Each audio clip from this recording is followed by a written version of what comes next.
Kia ora koutou. Thank you very much.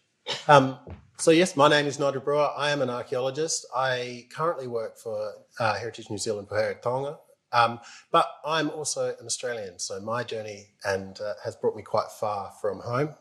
I started off in a little small town like some of the other people here. I always knew that I wanted to do something involving history. So, but being a farm boy, I was quite practical. So I wanted to do archaeology. I knew it from a very early age and then pursued it quite quickly. I went to university straight out of university straight out of high school in Adelaide in South Australia, where I studied a Bachelor of Archaeology. Now, Flinders is one of the only places where you can actually study a Bachelor of Archaeology. Most places it's a Bachelor of Arts with a major in archaeology. I went on to do, again with the practical side, a graduate diploma in cultural heritage management. And then had a few years off and bummed around a bit, had lots of fun, and then eventually decided to go and get a job. But I'm now back at uni again after 12-something years, 13, 14, 15-something years, doing my master's. So I'm doing my master's at Otago.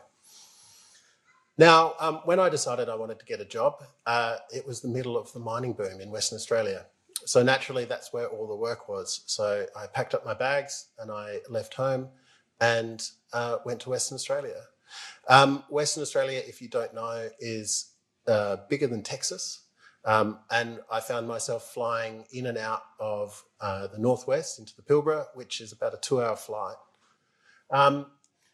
And it's quite hot up there. So adaptability, that's come up before. So if you're an archaeologist, you do need to be adaptable, working in 45 to 50 degree weather.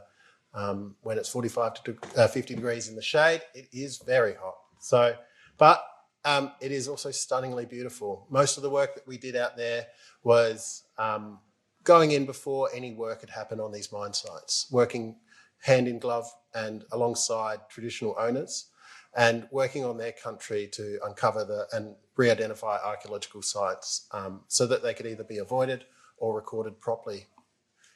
You can see some of the photos here. On the left-hand side is a stone tool. So we get to see some of the cultural material that can be anywhere from a few hundred to tens of thousands of years old. We would do helicopter surveys and flying in and out of hill country. We would be walking, essentially I would always refer to it as getting paid to bushwalk in the most stunning scenery that people pay hundreds of dollars to do.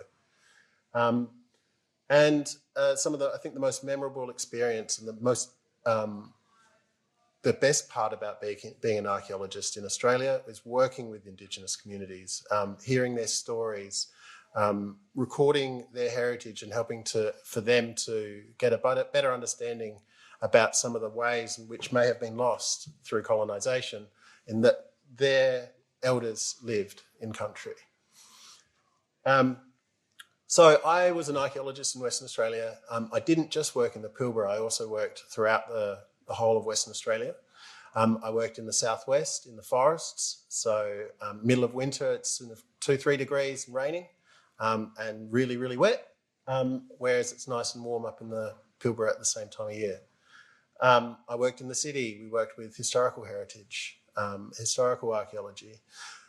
In Western Australia, you have to know a few pieces of legislation, and coming from South Australia, I didn't know them before I arrived. So it very much was a learning on the job kind of thing. So if you look to be working in any sector that has to work alongside or with legislation, do your best to get to know that piece of legislation if you can.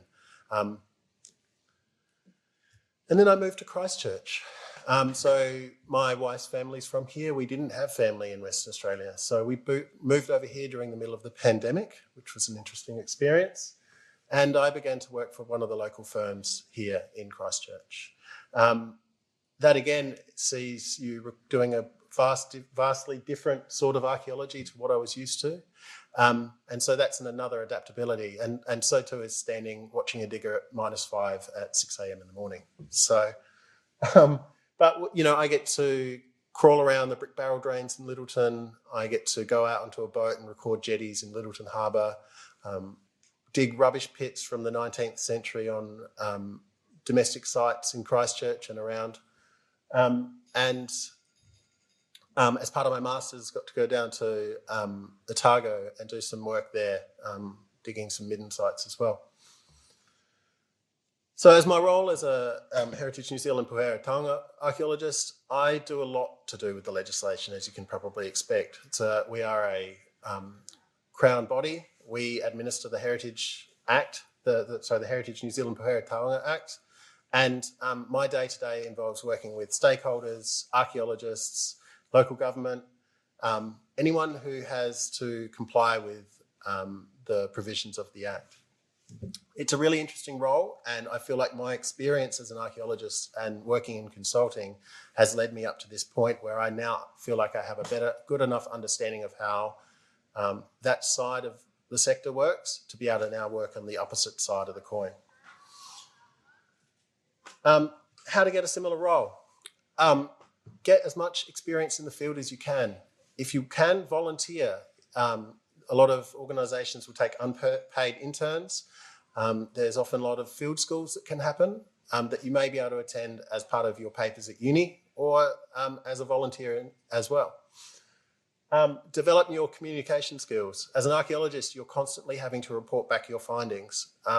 This doesn't have to be the technical skills in reporting with using technical language. That does help. But it also, if you can communicate your points across clearly, that's going to be of great benefit to you. Build your contacts and your relationships. So everyone from archaeologists, archivists, people in local government, all of these people will help you in getting a position. The people that you know and given how small both Australia and New Zealand are, they're going to help you immensely. Work abroad. Just because heritage or archaeology might be going through a lull in one country, it doesn't mean it's going to be the same in every other country. I know that places like Australia, there's always a need for archaeologists. And if you're wanting to work in New Zealand, you're going to need to have your master's if you want to be an approved person under our legislation here. So have a think about it long term, what you want to do. Thank you very much.